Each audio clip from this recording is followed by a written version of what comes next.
বাবা রে বাবা, কি হচ্ছেটা কি? হ্যাঁ, পাড়ার পাঁচ মাথার মোড় অব্দি আওয়াজ যাচ্ছে। কি কি হয়েছে নাকি? কি হয়েছে? ওর কষ্ট হচ্ছে তাই কাঁদছে। তোর জন্য কি কেউ কাঁদতে পারবে না নাকি? পিসি কথা বলে। এই দাঁড়াও তো, কিসের কষ্ট ওর? হ্যাঁ, এ কি রে, তোর কিসের কষ্ট হচ্ছে? ও, বিয়েটা করতে পারলি না বলে? হ্যাঁ, শুনলাম তো অডিশনে পাশ করে গেছিস, তো তোর কিসের অসুবিধা? ওখানে যাবি তো গান গাইতে, ওখানে অনেক ছেলে থাকবে, তারপর ধরে নিবি ওখান থেকে কাউকে।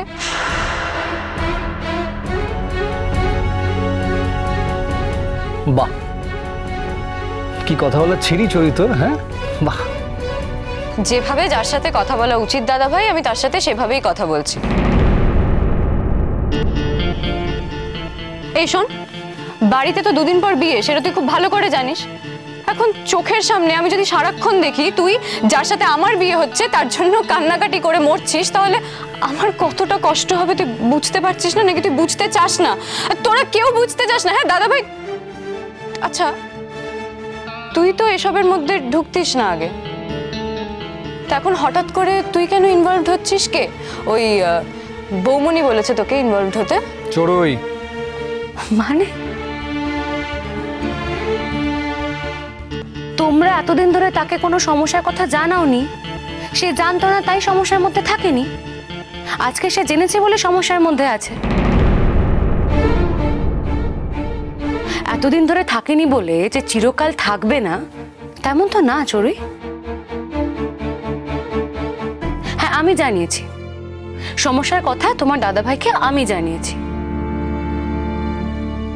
দেখো, তোমার বিয়েটা হচ্ছে সেটা যেরকম সত্যি, সেরকম তোমার বিয়ে নিয়ে এই বাড়িতে একটা অন্য সমস্যা চলছে সেটাও তো সত্যি। আর এই বাড়ির বড় ছেলে হিসাবে তোমার দাদার জানার অধিকার আছে এবং এ ব্যাপারে থাকারও অধিকার আছে। আমি তো কাবুলকেও ডেকেছি, কাবুলও তো এখানে রয়েছে। আমার তো মনে হচ্ছে না যে এর মধ্যে কোনো রকম কোনো অসুবিধা আছে বলে। বৌমনি, এই তো কদিন হলো এই বাড়িতে এসেছো, তা এসেই নিজের বাউন্ডারিজ এতটা ওভারস্টেপ করছো? বাউন্ডারিজ ওভারস্টেপ বলতে তুমি যেটা বোঝো সেটা তুমি তোমার কাছেই রাখো চোরে। আমি জানি আমি যা করছি ঠিক করছি, আর আমি যদি ওভারস্টেপ করেই থাকি তাহলে সেইটা আমাকে বলার জন্য এই বাড়িতে গুরুজনরা রয়েছেন, তোমার দাদাও রয়েছে।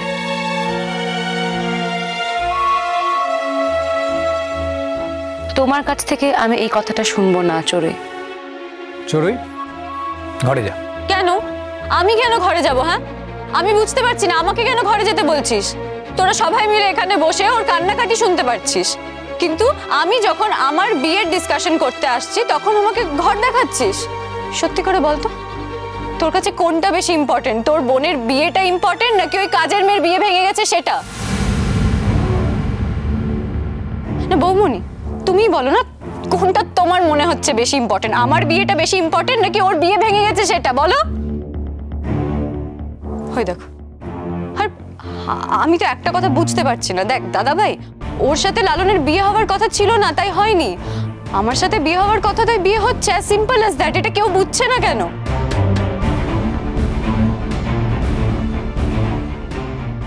আর আর সবাই মিলে বাড়ির সবাই আমার জীবন ধ্বংস করতে চাইছে। হ্যাঁ, কি সত্যি তাই করতে চাইছে? তোমরা সবাই মিলে তো ওই ফুলঝুরিকে আমার পেছনে ভাবে লেলিয়ে দিয়েছো। কেন? আমি সেটা জানি খুব ভালো করে, যাতে ওই রিয়ালিটি শোতে যখন ফুলঝুরি গান গাইতে যাবে তখন সেখানে লালনও থাকবে, তাই ওদের যোগাযোগ হবে, ওরা কন্ট্যাক্টে থাকতে পারবে। তো তুমি বলো তো আমাকে, তোমরা এই যে এসব করছো এভাবে কি আমার কোনো ক্ষতি করতে পারবে? হ্যাঁ, কে ক্ষতি করতে চাইছে তোর চড়ুই? কে ক্ষতি করতে চাইছে বলতো? কে আমার ক্ষতি করার চেষ্টা করছে সেটা কি? দাদা ভাই একটু বল না, মাথা ঠান্ডাটা করতে বল না, একটু ভালো লাগে। দাদা ভাইকে কি বলছিস আমাকে মাথা ঠান্ডা করার জন্য? হ্যাঁ, আমার মাথা ঠান্ডা হবে না। হ্যাঁ, কারণ পুরো ঘটনাটা আমাকে ঘিরে হচ্ছে তাই আমার প্রবলেম হচ্ছে। তো তোর সাথে তো কিছু হচ্ছে না তাই তুইও বুঝছিস না, তুই কোনোদিন বুঝবিও না। আর এই ঘটনাটা কারা ঘটাচ্ছে আমি খুব ভালো করে জানি। কারা ঘটাচ্ছে? কারা ঘটাচ্ছে রে চড়ুই? আমি ফুলঝুরিকে গানের তালিম দিয়ে গান গাইতে পাঠাচ্ছি, কোথায় লেখা আছে যে শুধু লালনই গান গাইতে পারবে আর ফুলঝুরি গান গাইতে পারবে না? একটা রিয়েলিটি শোতে ফুলঝুরি গান গাইতে যাচ্ছে, সেখানে তো আরো অনেক ছেলেমেয়েরা যাচ্ছে, তাদের কাউকে নিয়ে তোর কোনো সমস্যা হচ্ছে না, শুধু ফুলঝুরিকে নিয়ে তোর যত সমস্যা হচ্ছে। আরে ফুলঝুরি যদি নিজের যোগ্যতায় কিছু করতে পারে তাহলে তোর সমস্যাটা কোথায় হচ্ছে আমাকে একটু বল তো চড়ুই। কি নিজের যোগ্যতা? ফুলঝুরি তো নিজের যোগ্যতায় যায়নি ওই রিয়েলিটি শোতে, ওকে তো পেছনের দরজা দিয়ে ঢোকানো হয়েছিল, আর ওই একই রকম ভাবে পেছনের দরজা দিয়ে ও হয়তো প্রাইজটাও নিয়ে আসবে।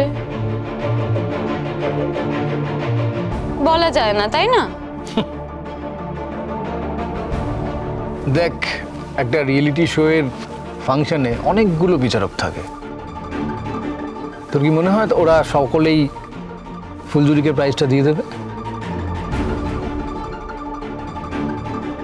ফুলঝুরি একটা রিয়েলিটি শোতে নাম দিয়েছে, প্রাইজ পাবে এরকম তো কোনো কথা নেই, আর প্রাইজ পেতেই হবে এরকমও কোনো কথা নেই।